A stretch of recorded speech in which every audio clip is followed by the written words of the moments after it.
Now, another important side note, Robert Zimmerman, where has he been? It's been something that many people have been talking about. So was that the mood? Was it light? Were they laughing? It was light at times. You know, we saw some laughing, we saw some smiling coming from those potential jurors, but for the most part, very serious. George Zimmerman, very serious. You also want to make sure that your tires have enough air, because if you don't, it increases the chances of your tire overheating, which makes it more likely for you to have a blowout.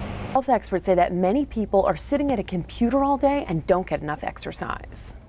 George Zimmerman was not in court today. Now, Shelley Zimmerman's lawyer had also asked if she could travel around the country for job opportunities, and the judge said she was allowed to do that as long as her probation officer was okay with it. Now, we don't know where those job opportunities or where that location might be, but from the sounds of this letter, it seems like she would really like to move forward with her life. Now, if you would like to read this letter, we have it posted on our website. Go to mynews13.com. In Seminole County, I'm Margaret Kavanagh, News 13.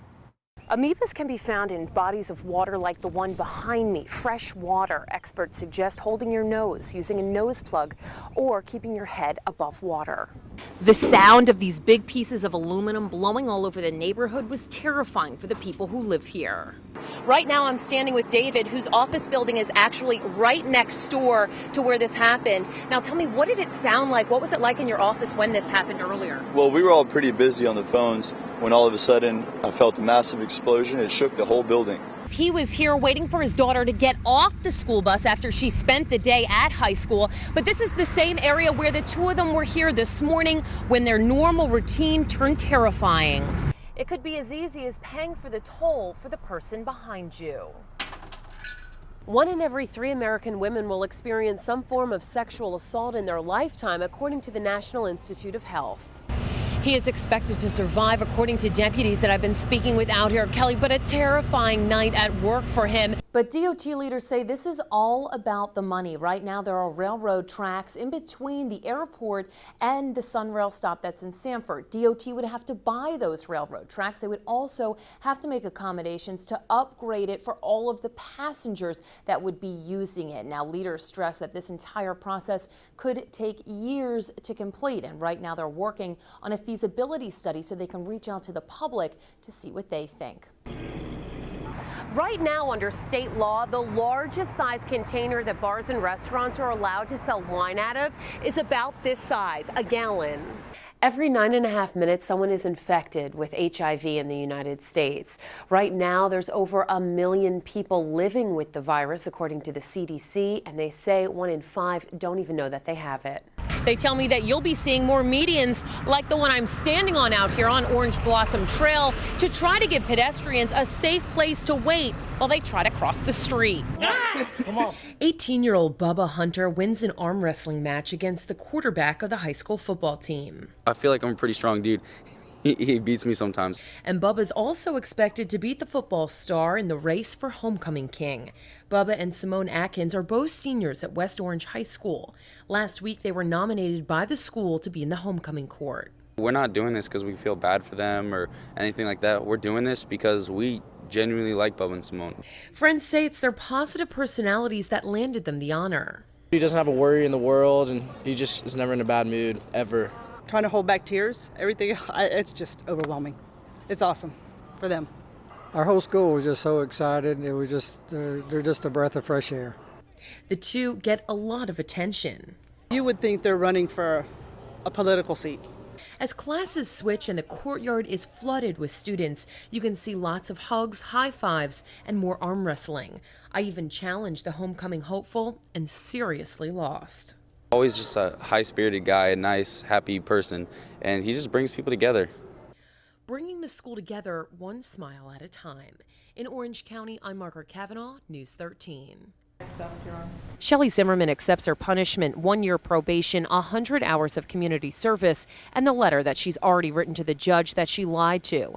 All because she lied under oath, saying the couple was broke during George Zimmerman's bond hearing. Trying to pull together the members of the family to scrape up anything that we possibly can. But they did have money, about $130,000 that was raised from online donations.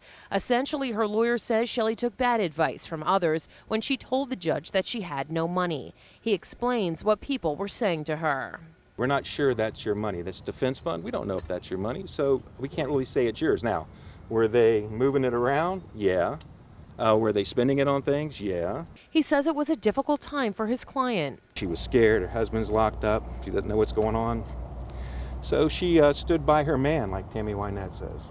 But standing by her man is what got her arrested in June of 2012 for felony perjury, just 2 months before the 26-year-old was supposed to finish nursing school. But the state allowed her to take the deal. Her felony charge was knocked down to a misdemeanor. She wants to help people. I know that. She said that from day one. So she thinks of others first, and that's probably kind of the bottom line issue on this one, isn't it? Whether you're walking the streets of Central Florida or driving, you're in danger of being involved in a deadly pedestrian accident. Every day in Metro Orlando, there are 2 people injured and 1 person killed every week. Orlando is the worst market in the country and has been for over a decade. Brad Kuhn's goal is to cut the number of pedestrian deaths in half in the next 5 years. He's leading the coalition Best Foot Forward, a group of government, community, and police agencies working to make you safer. But he says it will take everyone. Drivers want to say it's the pedestrian's fault. The pedestrians want to say it's the driver's fault. But what this is about is that we've gotten out of the habit of looking out for each other. Make it a habit to yield to pedestrians, because once you've decided you're going to do it, it still takes about a month to make it a habit. They drive kind of crazy here. DOT leaders say more money is now being put towards education, outreach, and enforcement. But experts say it's the mentality of the community that will truly make a difference. People of Orlando are good people, and I think they can do this. I think everybody wants to be perceived as a good driver and a good citizen. I think we're going to make this happen. We just have to be persistent and consistent. An elderly woman was struck and killed at this intersection back in 2009. If you want to see how many pedestrians were hit in your neighborhood and killed, go to our website, cfnews13.com. We have a way for you to search there. In Orlando, I'm Margaret Kavanagh for News 13. Surveillance video from GT's Gas and Go in Sanford shows what happened when an argument over $15 worth of gas spins out of control. You can see the customer freaking out and knocking over tubs of candy to the floor. The owner says he felt threatened and reached for his gun. I was really scared of my life, and my gun was in my counter. It's my legal weapon. But what happened next is what police say got him into trouble. You can see the customer leave, then the owner follows him. What the problem was, again, that was in question, is that is him having the firearm and him actually going after, or that is pursuing the patron. The owner claims that he was trying to get a better description of the man. I just try to protect myself and protect my business. He says this is what happened about a month and a half ago. Bullets hit the side of the building. He says that it wasn't the first time. Police say there have been 3 robberies here in the past 3 years. The owner claims people have fired shots at his car and at his building several times. Police say they know he's experienced problems in the past, but say he took it too far when he followed the customer out of the store. And I come in this country to live lawfully and live an American dream. In Sanford, I'm Margaret Kavanagh, News 13. Living Waters church pastor Terry Hollow was stunned. A volunteer at his church, 25-year-old Jonathan Kowalski, has been accused of trying to lure an 11-year-old girl to have sex. Reports show that Kowalski told the child that he was 16 and thought she was possibly 14, even referring to her as his girlfriend during an interview with investigators. I'm sickened. I'm just sickened about what he did. The pastor says that he's been volunteering here for about a year. He started texting with the 11-year-old girl. Her mother saw it. She showed the pastor. That's when authorities got involved. But when we saw this, we were devastated. And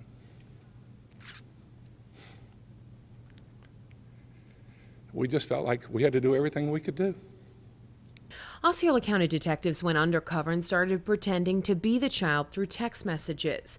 They arranged a meeting with Kowalski where he was arrested, carrying condoms and a necklace for the child. Many parents don't realize that the children have total communication with the entire world. And they don't know that their children could be possibly talking to predators. He also volunteered at Give Kids the World, an organization that helps children with life-threatening illnesses. Representatives say he's been there since 2009 and frequently would dress up like a pirate or clown. Both groups where he volunteered say he passed background checks and was never alone with any children. We're just praying this as far as it went. Now this pastor says his church is reviewing their policies and speaking with parents.